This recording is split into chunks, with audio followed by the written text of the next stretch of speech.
My name's Mark Houston. I'm an alcoholic.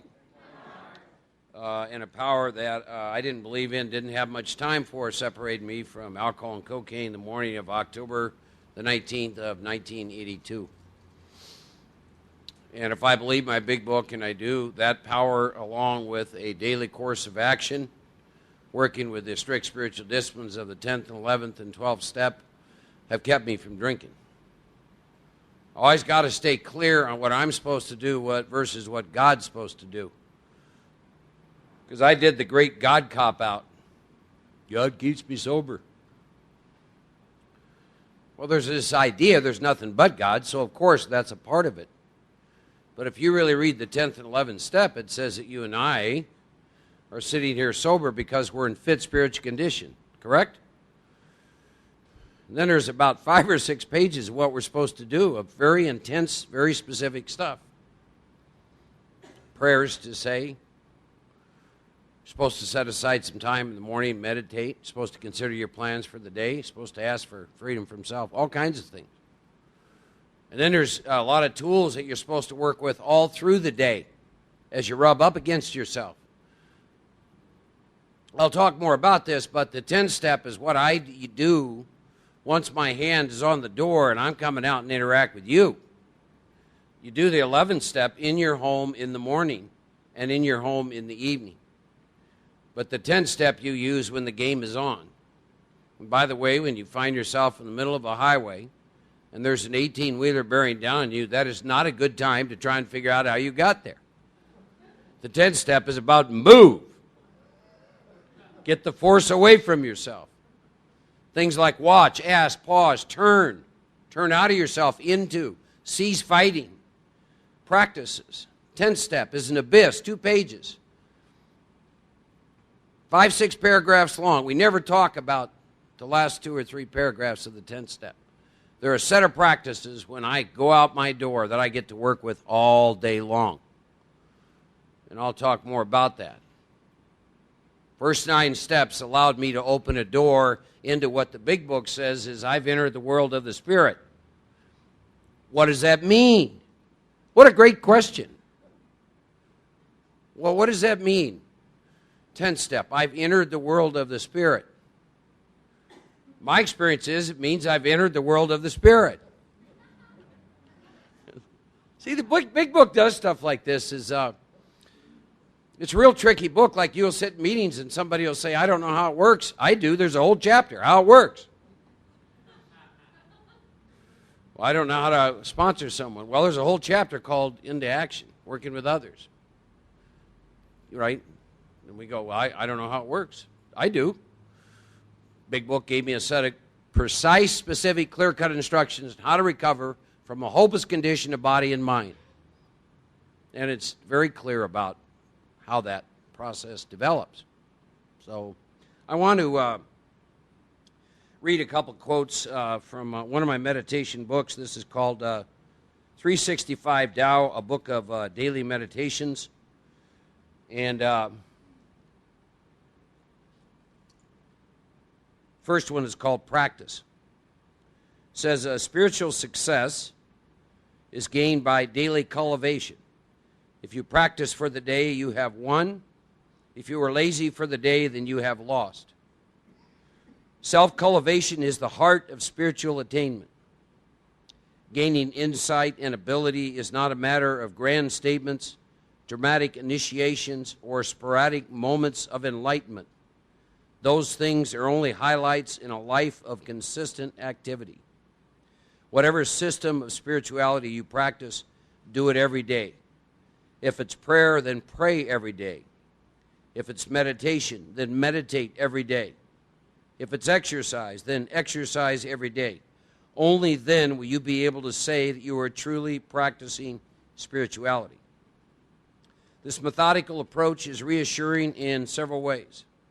First, it provides you with a process and a means to maintain progress, even if that particular day is not inspiring or significant. Just to practice is already good. Second, it gives you a certain faith. If you practice every day, it is inevitable that you will gain from it.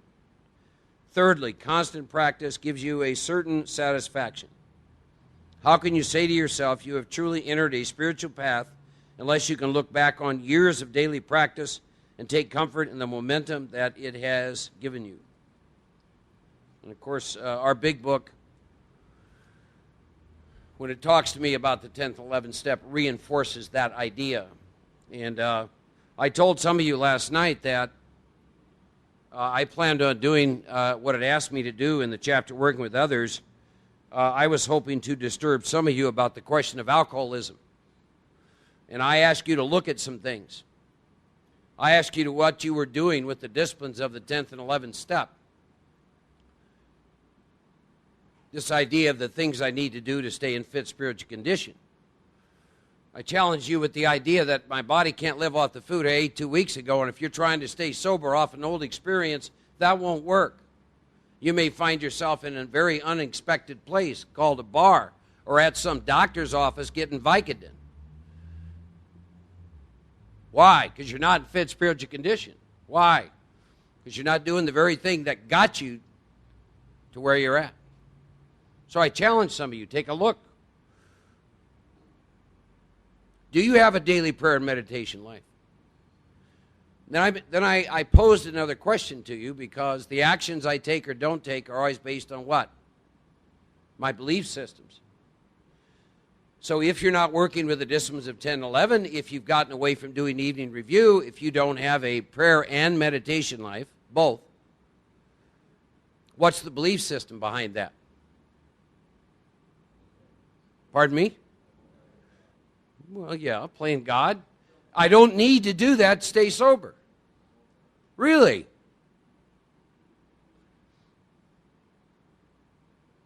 First step.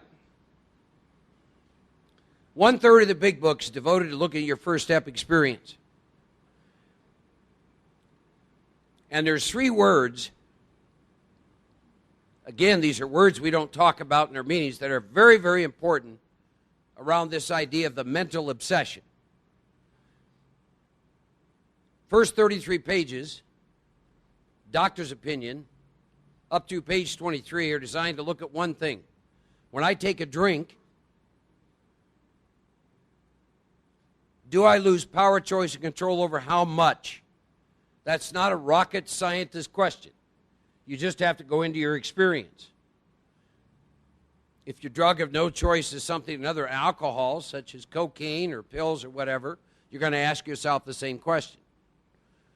If I snort that line of cocaine, do I have power, choice, control over how much?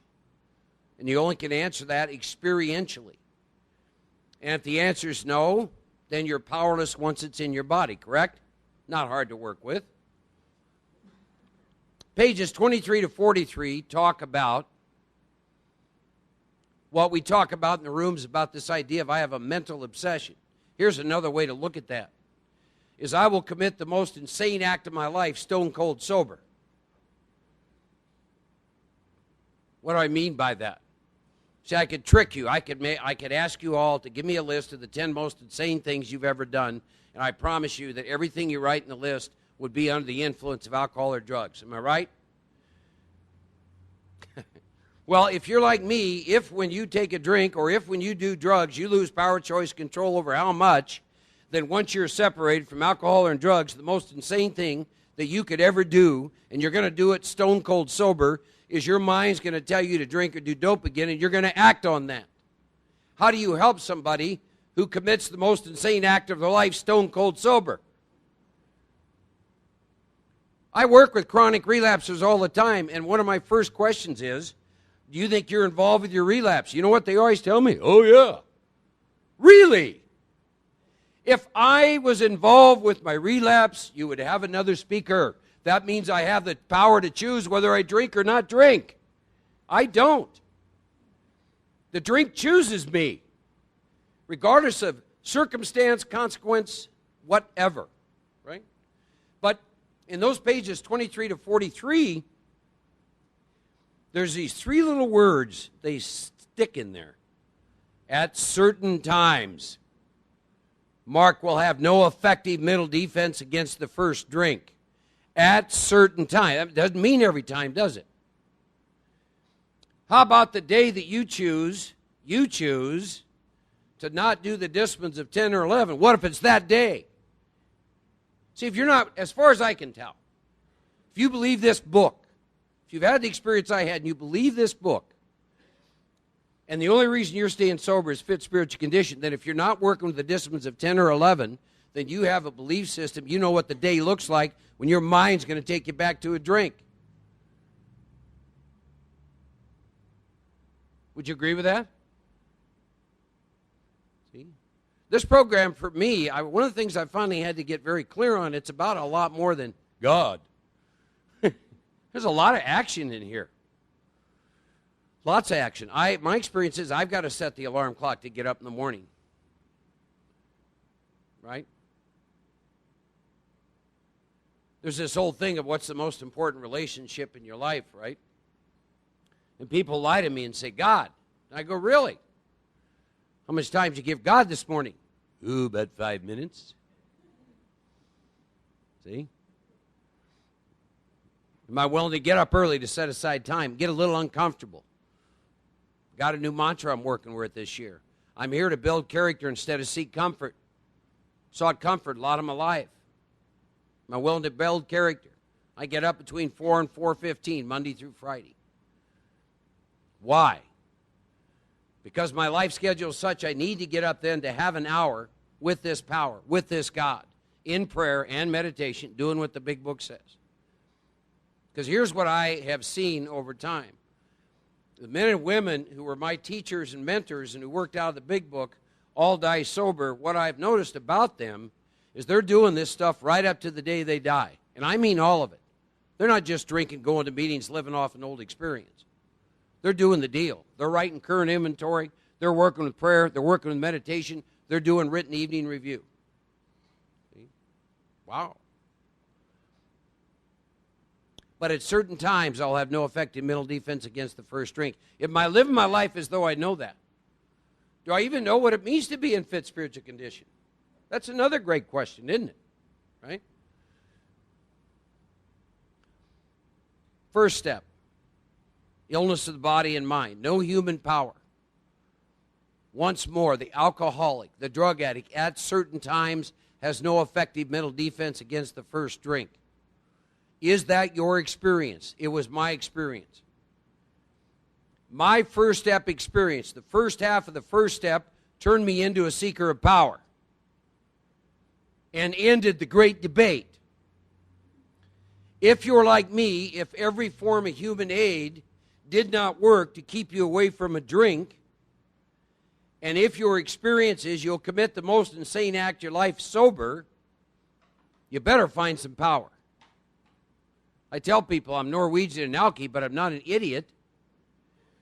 My experience showed me I needed a relationship with a power greater than myself, and quite frankly, I didn't care what you called it. I tell people this, you have a first step experience, you're willing to get dipped, dunked, sprayed, and neutered to find God.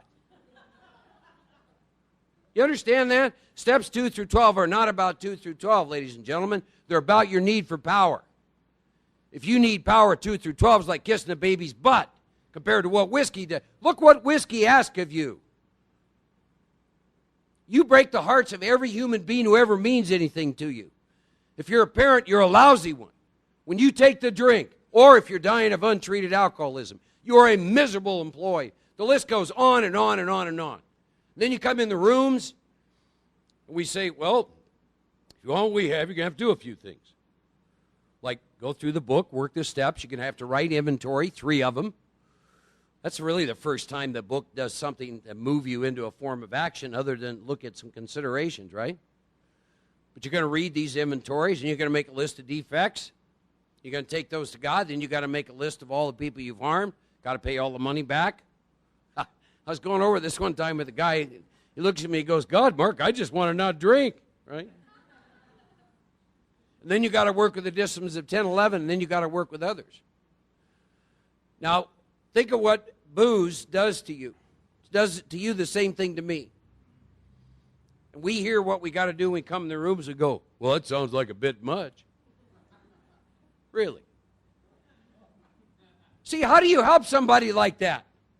See, a big book says, die an alcoholic death or live on a spiritual basis. And the guy looks at you and he goes, Could you tell me what dying alcoholic death looks like?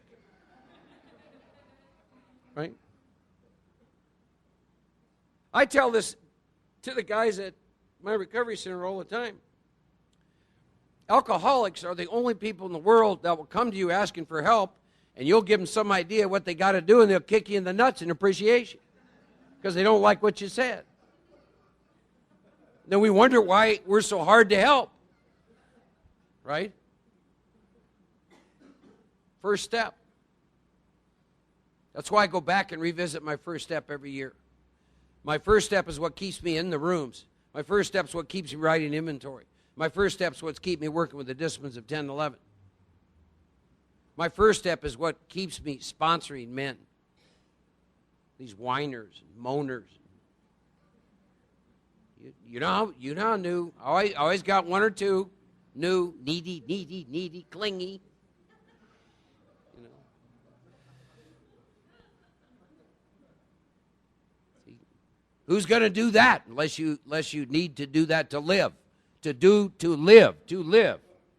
See? I go around the country a lot of groups, they sell chips, right? You guys have chips? You start looking around the number of chips picked up from 10 years on up. You start looking at 20, you start looking at 30, and it's non-existent. Where do you think these people go? You think they just go to church? I don't think so. My truth is, very few people ever get sober and die sober. You lose that first step connection, your connection with what is wrong with you, right? And over time, it's a subtle thing. You start just going to a little less meetings. You used to sponsor a bunch of guys. Now you're sponsoring one. It's very subtle. And then you're not calling your sponsors much. Then you wake up one day and you're out. Now you're up against yourself, and you can't get back in again. I tell the guys I work with, this AA is not for sprinters. It's for marathon runners. I know all kinds of sprinters. You know, they 6 months on fire, boom. I'll say, yeah, well, just keep coming back, right? It's for marathon runners. One day at a time. There's no quick fixes. See? Am I willing to do that? Am I willing to do that process? I want to read one more reading, and then I'm going to move into the fourth step. I don't know if there are any of you in here struggling on the God issue. Any of you struggling with the God issue? Raise your hands. One person, two people. The rest of you are liars.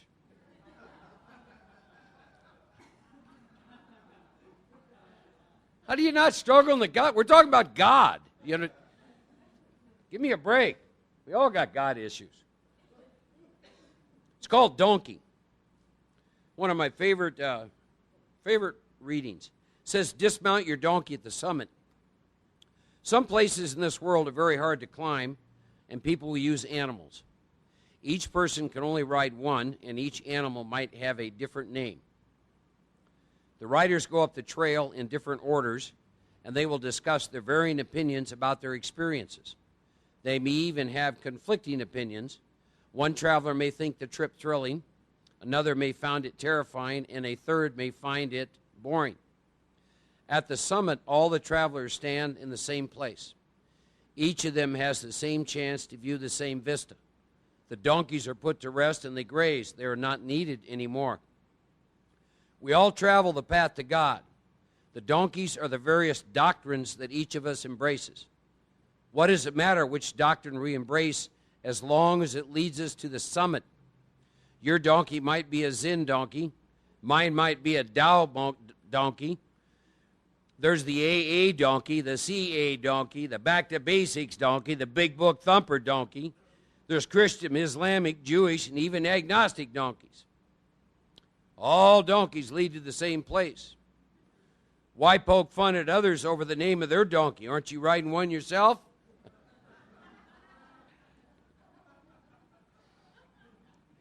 We should put aside both the donkeys and our in-term experiences once we arrive at the summit. Whether we climb in suffering or joy is immaterial, we are there. All religions have different names for the ways of getting to the holy summit. Once we reach the summit, we no longer need names, and we experience all things directly. Boy, that says a lot, doesn't it? So I'm going to talk about the AA donkey. It was the AA donkey that got me to the summit. And once you get to the summit, it doesn't matter what donkey gets them up there. And really, even within the rooms of AA. I've always loved that visualization, though. Particularly when I watch people when they start debating this God issue, right? And I've just often thought about that of, you got a Christian donkey, and you got a Buddhist donkey, and a Zen donkey, and an agnostic donkey, and an AA, and we're going up, and there's this incredible view, and all we're doing is arguing about, well, the spots in my donkey are much nicer than the spots on yours. No, they're not, right? We missed the whole view. I only have one question for anybody about your donkey. Is it getting you to the summit? If not, you might want to trade the son of a bitch in. Find one that gets you there. Get a donkey that gets you to the summit you can dismount. And then the view's the same for everybody. I found my donkey right here, right in the pages of this book. Particularly 30 pages of action that I had to take, starting with the 4th step, up to the 9th step, and then a set of disciplines on a daily basis. And it took me to the summit. And I had a revolutionary spiritual experience. And I am a recovered alcoholic and cocaine addict. I am not recovering. I have recovered from a hopeless state of mind and body, exactly as my big book promised to me I would, starting on the title page. The story of how many thousands of men and women have recovered.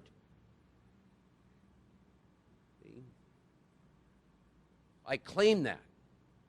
Get a Concordia. See how many times the big book used the word recovering.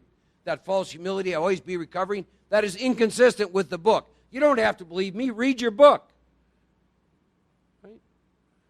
By the way, only disclaimer I ever give, if I say anything that you cannot reconcile with the big book, I'm wrong. But do not let anybody read your big book for you. It's full of promises, starting on the very opening page of that book, all the way through to the end. It says, we have recovered and been given the power to help others. I'm not making that up. Right? We talked about some of the other incredible promises. There's promises in every step. There's 3rd step promises, the 5th step promises. There's some of the most powerful ones in the whole book. The 9th step promise. See, I don't know about you, but you know, if you're new, there's a couple people that are new sitting in here tonight. Is there any promise I can hook onto prior to the 9th step? Yeah, all kinds of them. All kinds. Starting on the title page. You can recover from a hopeless state of mind and body in the forward, the 1st edition. All kinds of promises. What a wonderful thing. 10th step promises. We don't talk about those. Y'all know what those are, don't you? Things like we've ceased fighting anything or anybody. Wow. Things like we've been placed in a position of neutrality. We are safe and protected. Wow. Things like you have a new 6th sense. Those are all 10th step promises. We don't talk about those. You want to have fun sometime? I don't know about you, but when alcohol worked, all the 9th step promises behind alcohol worked too. Take the 9th step promises when alcohol worked and read them. Now try and read the 10th step promises when alcohol was working. You can't do it. It's very interesting. 10th step, though, I enter the world of the Spirit. I, in particular, tonight want to move into, we went up through the 3rd step last night, and I want to talk about the 4th step. I'm big on inventory, writing inventory, pen and paper. A lot more happens between pen and paper than mind and mouth. I'll say that again. A lot more happens between pen and paper than mind and mouth. I watch particularly people get time. Craig, we went through this recently. He was in a situation, he called me. And there was, the ex-husband was making the call. My pal Craig was non-existent. The reason I knew that, it wasn't even high. It's just, I got to talk. Hold phone out to here. He didn't draw a breath for like 5 minutes. So it gets done, and I said, well, I hope you're sitting alongside the freeway instead of driving. No, I'm driving. When you get back to Austin, I want you to take a pen to paper, and I want you to write some inventory, and I'm not going to talk about this again until you do. He called me 2 more times trying to get me to talk about it. Because that's an easier, soft way. Somehow I'll talk about it. I'll make it go away. It doesn't go away. It just simmers. Then something else happens. Boom, comes up again. 4th step is not about recreating yourself in your own image. 4th step is about face and be rid of that which has you blocked from power. The 4th step is where you get entirely rid of self. That's why it's such a powerful tool. Take pen to paper. So we talked last night about the 3rd step, and I want to reiterate where the book really starts telling me what's wrong with me. And I've always thought they were very cruel when they introduced this to me, because it really starts to take place on page 62 of the book, right? And then you have the 10 pages in the doctor's opinion. Now, that's 72 pages of information before they finally start telling you and I what's wrong with us, and the word alcohol or drugs is not in there. Now, that's cruel. That's not right. Why couldn't they have done that in the beginning? See, I thought when I came in the rooms and it said Alcoholics Anonymous, this was about me not drinking alcohol, because I thought my problem was alcohol. 72 pages into the book, they say, no, selfishness, self-centeredness is the root of your troubles. See, I thought it was vodka, Jack Daniels, cocaine, right? And then it describes how you and I live our life when we're selfish and self-centered.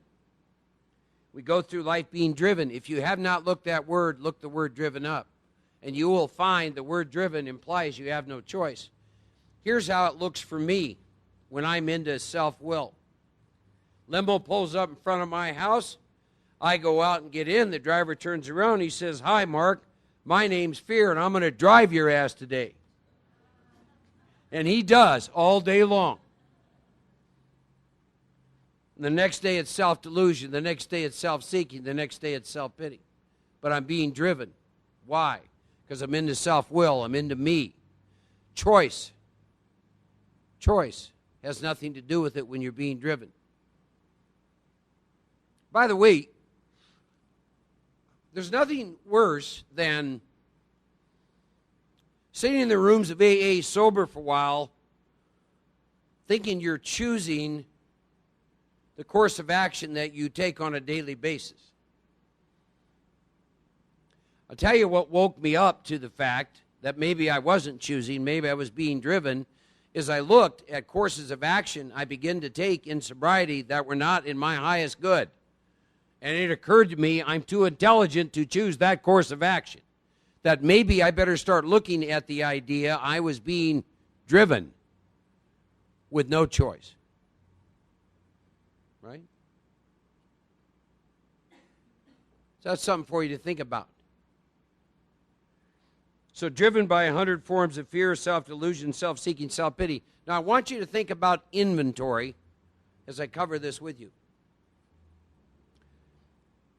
Let me ask this question. How many of you have written inventory, say, in the last 4 months?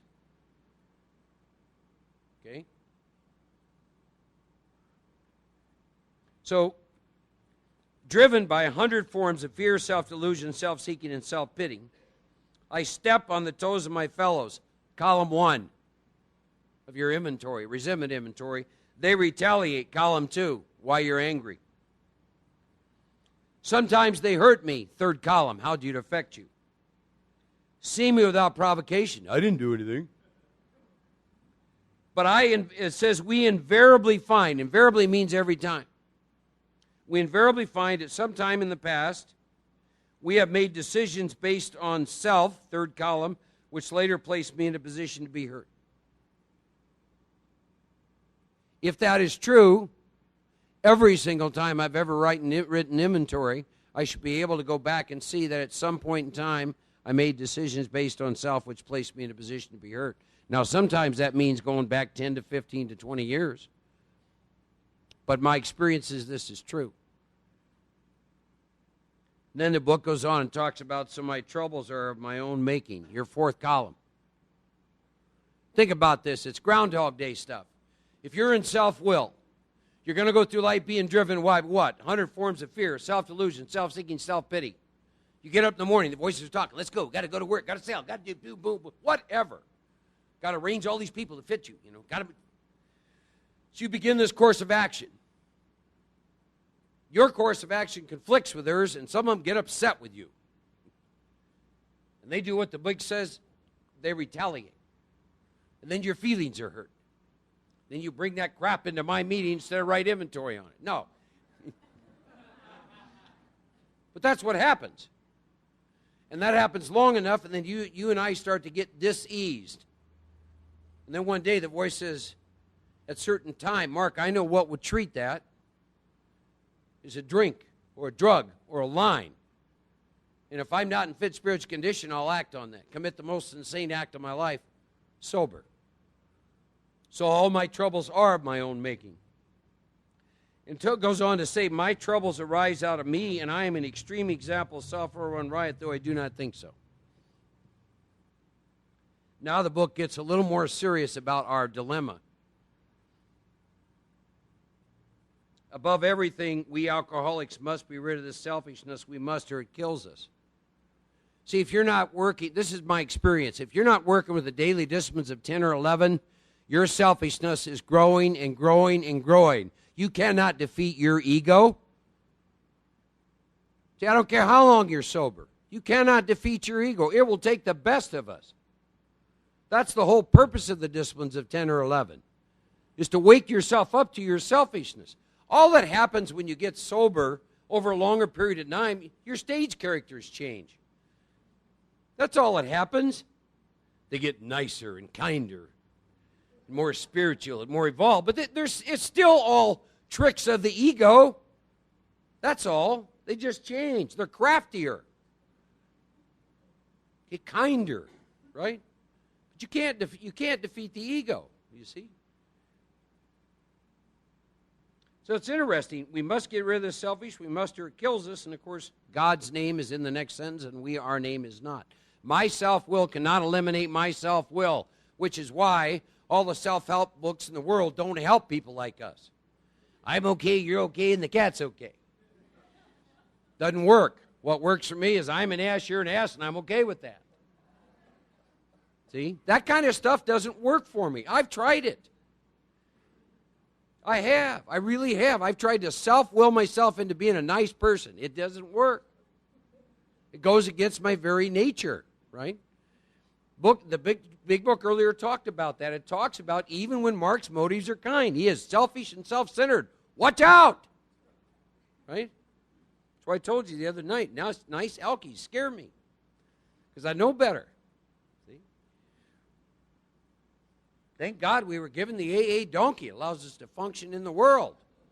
See, they sent us, they give us our own tribe. We got to meet, see, only with each other. And other people don't understand us. Now it goes on, it says there often seems no way of entirely getting rid of self without God's aid. I told you this last night. That sentence tells me that if I'm willing to continue to do some things in this book, I can be entirely rid of self. Now, I don't know about the rest of you, but on any given day, I get real tired of Mark. You know what I'm saying? See? Can you imagine that? Entirely rid of self. See, Craig came up to me one day and he says, I want to become enlightened. And I said, well, I'm sorry to hear that. And he said, why? I said, because the part of you that wants to get enlightened, if it happens, you will not be around to recognize it. He said, well, I don't want to be enlightened if I can't recognize it. Right? I can be entirely rid of self with God's aid. How does that happen? The steps. 4, 5, 6, 7, 8, 9. Make amends. Discipline 10, 11. Do it again. Do it again. Do it again. Entirely rid of self. Amazing. Amazing process. And then it goes on and talks about you and I have this moral and philosophical convictions galore. You know, I'm going to be a neat guy, pay taxes, honor my relationships, be a man of integrity. I'm going to work out 6 days a week, get buff. You know, quit all bad vices, eat nothing but nutritious food. How's that working for you? Not good. See, you know, Going to buy 14 books as I'm trying to do all this, and then I turn around and give them the next alky who's going to try that because they don't work for me, and, So I see that this is me. I can't live up to them even though I would like to. Neither can I reduce my self-centeredness by wishing or trying on my own power. See, here's where I'm up against when I look at this second and third step and move into the fourth. My own power versus do I need God's power? That's where the rub is. I had to have God's help. Do I? Yeah. So then the book said this is how you're going to get God's help. Earlier on, the book told you and I where we're going to find God, deep down within. Matter of fact, it says in the final analysis, that's the only place that we'll find God. Tell the men that I work with that this is a neat deal. The very power I need dwells within me, but I'm blocked from it.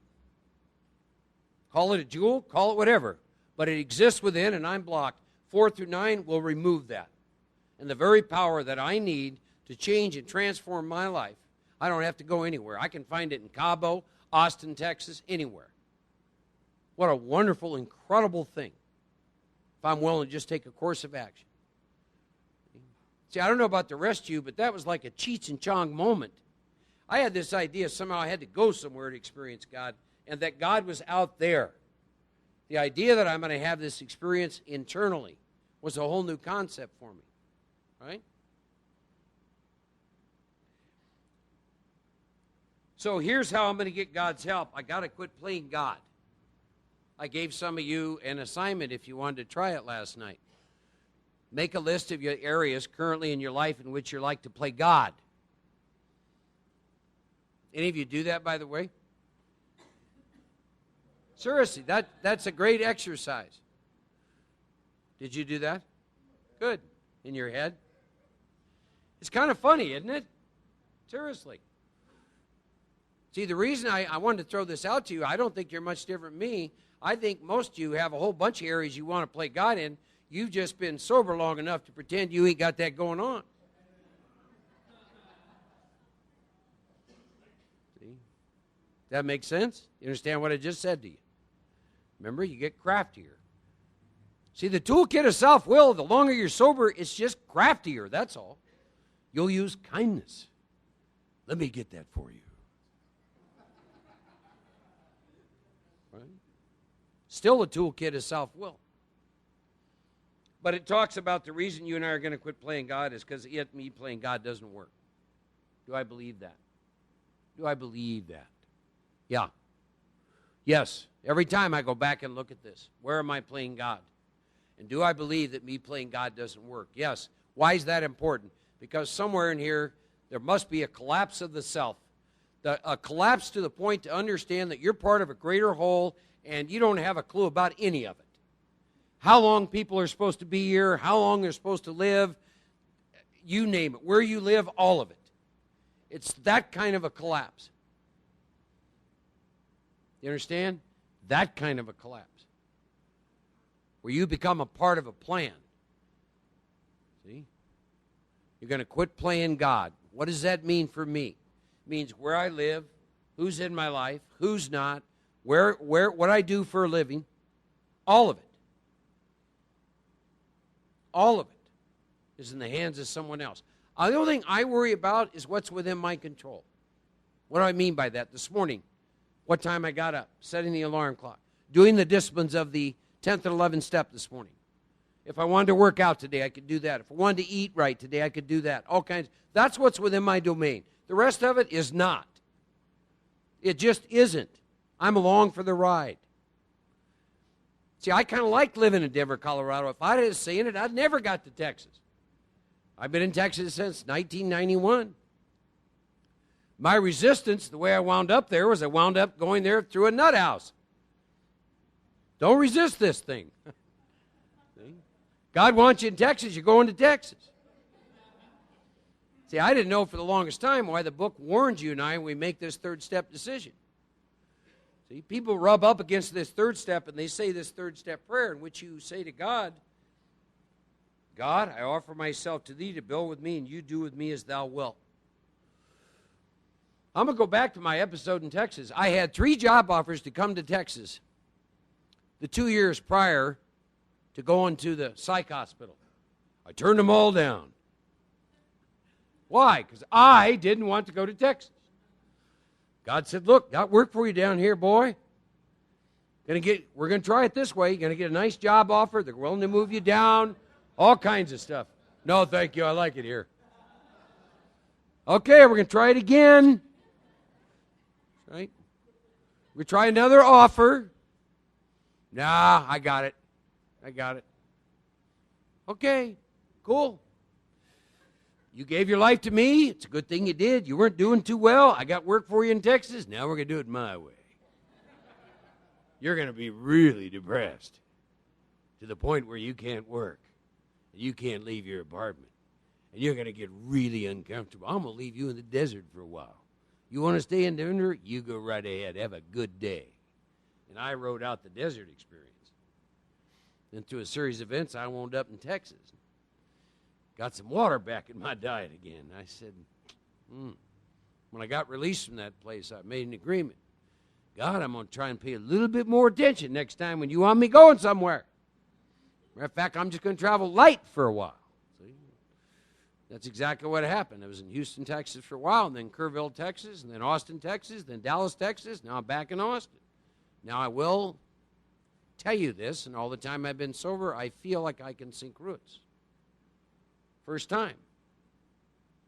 I know what it's like to get sent out. See, we say this third step prayer, and then we forget what we said because we think they're just words. They're just little words, right? See? Some of you, I know some of you are going through some suffering. I want you to understand what you said to that which created everything. I offer myself to thee to build with me, and you do with me as you want. And then that power does that, and you whine. Doesn't work that way. See, somewhere in there, what I had to learn along the way was I had to have faith and courage.